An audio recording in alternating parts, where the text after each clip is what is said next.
கேல்வெஸ்டனில் மீன் வாங்குவோன்னு நிறைய வீடியோவில் சொல்லியிருக்கேன். அதனால் நிறைய பேரும் கேல்வெஸ்டனில் எந்த இடத்துல வாங்குவீங்கன்னு கேட்டிருந்தாங்க. சாரி, அது கேல்வெஸ்டன் இல்லை, சீப்ரூக் ஃபிஷ் மார்க்கெட்டுன்ற ஒரு இடத்துல தான். இந்த இடத்துல ஒரு 10 கடை இருக்கும்னு நினைக்கிறேன். நாங்கள் ரெகுலராக வாங்குறது இந்த TH சீ ஃபுட்டுன்ற கடையில் தான். எப்போவுமே சாட்டர்டே சண்டேல தான் மீன் வாங்குறதுக்காக வருவோம். எங்கள் வீட்லேருந்து ஒரு 30 மினிட்ஸ் தான் இந்த இடம். காலையில் ஏர்லியாகவே வந்தோம் அப்படின்னா கொஞ்சம் நிறைய வெரைட்டிஸ் பார்க்க முடியும், இல்லைனா எல்லாமே காலியாக தான் இருக்கும். எப்போவுமே எல்லா வெரைட்டி ஆஃப் மீனும் வச்சுருப்பாங்கன்னு சொல்ல முடியாது. ஒரு டைமில் ஒரு மாதிரி மீன் கிடைக்கும். மோஸ்ட்டாக சால்மன், பாம்போனோ, ப்ரான் இதெல்லாமே ரெகுலராகவே எப்பொழுதுமே இருக்கும். நாங்கள் ஒரு 3 வீக்ஸ் ஒன்ஸ் தான் இந்த சைட் வருவோம். வரும்போதே பல்காக தான் வாங்கிட்டு போவோம். தனித்தனியாக எடுத்து ஃப்ரீஸ் பண்ணி வச்சிட்டோன்னா எதுவுமே ஆகாது, அப்படியே தான் இருக்கும்.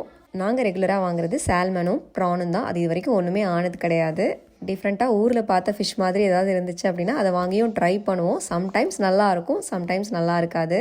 எனக்கு பெரிய மீனை விட குட்டி மீன் தான் ரொம்ப பிடிக்கும். அதான் டேஸ்ட்டும் சூப்பராக இருக்கும். இங்கே பெருசாக பெரிய மீன் தான் கிடைக்கும். சின்ன மீன், அதுவும் நம்ம சாப்பிட்ட மாதிரி மீன் கிடைக்கிறது ரொம்பவே ரேர் தான். எத்தனையோ டைம் மீன் வாங்க வந்திருக்கோம், ஆனால் காணாங்கழுத்தி மீனை இங்கே பார்த்ததே கிடையாது. என்னவோ இந்த டைம் அதிசயமாக இருந்துச்சு. அதனால் ஆசையாக வாங்கிட்டு வந்தாச்சு குழம்பு வைக்கிறதுக்காக. டேஸ்ட்டு நல்லா இருக்குமா இல்லையான்ற ஒரு டவுட்டில் தான் இருந்தோம். ஆனால் நினச்ச மாதிரி இல்லை, ரொம்பவே சூப்பராக இருந்தது.